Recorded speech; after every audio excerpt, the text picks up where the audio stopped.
아시아나, 나 떨고 있니? 아시아나 항공의 감사 의견이 한정에서 적정으로 바뀌었습니다. 당장 신용 하락과 채권 상환 압박은 덜 것으로 보이는데 아직 넘어야 할 산이 많습니다. 관련 이슈 짚어보겠습니다. 교수님, 네. 궁금한 게요. 이 재감사라는 게 이렇게 빨리 이루어질 수 있는 건가요? 지금 오늘 한정이 되면서 우리 정부와 그다음에 금융위에서 굉장히 많이 놀랐습니다. 네. 아시아나 같이 이렇게 큰 항공사가 어떻게 이렇게 한정을 받고 또 관리 종목까지 하게 됐기 때문에 그렇고 또 정부의 입장에서도 아시아나가 이제 시가총액이 한 8천억이었다고 오늘 1,000억이나 날아갔습니다. 이번에 관리 종목이 되면서 7천억으로 많이 내려갔고 자본금이 1조 원 회사예요. 1조 원을 투자했는데 시가총액이 7천억이니까 그 투자한 금액보다 못했고 주가도 15%나 하락해가지고 이제 한 3,400원 이렇게 돼 있는데 정부에서는 굉장히 놀랬죠. 이렇게 구조 지금 정부가 고용이라든지 일자리 문제도 굉장히 중요한데 아시아나가 잘못된다 그러면 굉장히 여파가 크고 또 이게 부채가 700%, 800%나 됩니다. 그러니까 이러한 이 아시아나 항공을 대해서 정부가 시급하게 아주 긴급하게 전적으로 덤벼들어서 이제 그룹 차원에서도 그랬고 아시아나 항공 본부 차원에서도 빨리 적정으로 받을 수 있도록 재무구조를 개선하겠다는 의지를 표명하고 또 자료도 충분히 제출해서 이번에 적정으로 바꿨습니다. 네, 이렇게 나흘 만에 이 감사 결과가 바뀔 것 같으면 그 전에 좀 잘 해도 되지 않았을까 하는 생각도 드는데요. 예, 맞습니다. 원래 처음부터 충실하게 뭐든지 이제 정직하고 솔직하게 자료를 냈어야 되는데 아시아나가 정확한 자료를 제출하지 아니하고 또 속였다는 거죠. 처음부터는. 네. 그래서 재무제표가 처음부터는 흑자라고 800억이라고 했는데 사실 뚜껑을 열고 보니까 1,000억이 넘는 적자가 나왔고 전체 한 200개가 넘는 항목 중에서 160개를 다 바꿨습니다.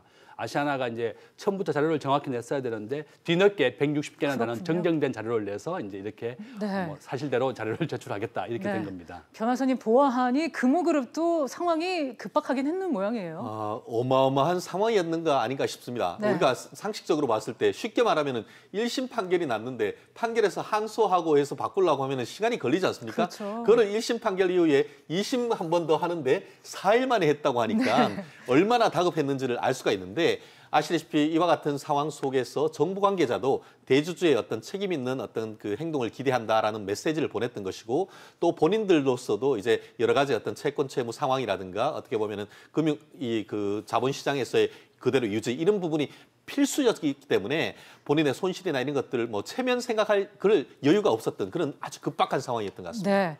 교수님, 이번에 이제 결과가 다시 나오면서 지난해 이익 규모는 크게 줄어들고 또 재무 구조는 많이 악화가 됐죠. 예, 그렇습니다. 아까 말씀드린 것 같이 작년에는 800억이라고 이제 흑자라고 했는데 뚜껑을 열고 이제 1,050억 적자다 이렇게 됐고 보통 우리가 회계사들이 우리 분식회계라고 부르는데요. 이렇게 자산 규모를 늘리면 부채가 많이 줄어들지 않습니까? 아시아나는 지금 현재 부채 비율이 연결 재무제표로 하면 800%나 됩니다. 그렇게 하고 또 갚아야 되는 차입금이 한 3조 5천억 정도 되고 또 ABS라 그래서 자산 유동화 증권 이렇게 앞으로 항공권을 팔아서 들어올 돈도 이렇게 자기들이 채권을 팔아놨는데 만약에 정부가 이걸 시급하게 이제 적정으로 바꾸지 않으면 갚아야 되거나 또 상환해야 되는 금액이 엄청나게 많았기 때문에 우리나라 경제 전체에 큰 여파가 주었었거든요. 그래서 아시아나가 이번에는 그 자료를 내보니까 더 재무구조도 더 악화되었지만 앞으로는 좀 더 열심히 하고 충실하게 하겠다. 정직한 자료를 제출해서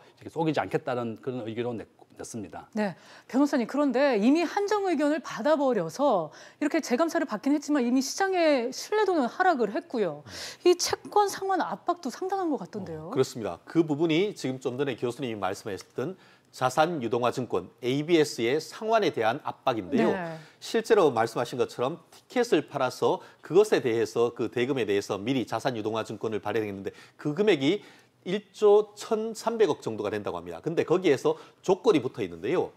신용 등급이 한 단계라도 하락하면 즉시 상환해야 된다는 그런 조건이 붙어 있다고 합니다. 그런데 우리나라의 대표적인 어떤 그 자산평가 그 기관이라고 할 수 있는 나이스 신용정보에서 하향 등급으로 검토할 수 있다 이렇게 예고를 했습니다.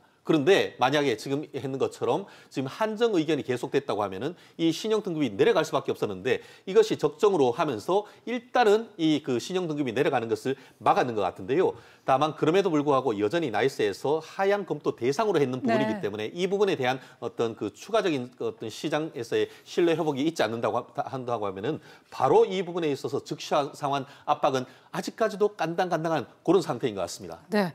일단 교수님, 그 아시아나 항공의 주요 지수 제외와 관련해서 한국거래소가 제외시키지는 않겠다 이렇게 밝혔네요.